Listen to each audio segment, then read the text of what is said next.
লোকজন ভাবে এই মাঠে কিছুই নেই, শুধু ফসল আর শুকনো বাতাস।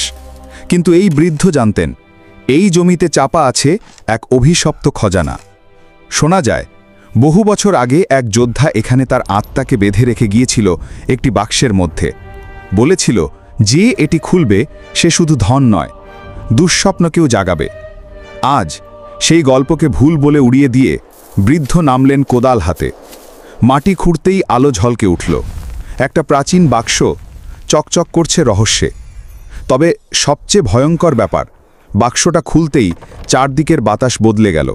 শস্য হেলে গেল, পাখি চুপ, যেন সময় থেমে গেছে। এটা কি সত্যি ধন ছিল, নাকি এক প্রাচীন অভিশাপের দরজা খুলে গেল? নিচে কমেন্টে লিখো যে ধন না অভিশাপ। ফলো করো, কারণ পার্ট 2তে আসছে বাক্স খোলার পর কি ঘটল।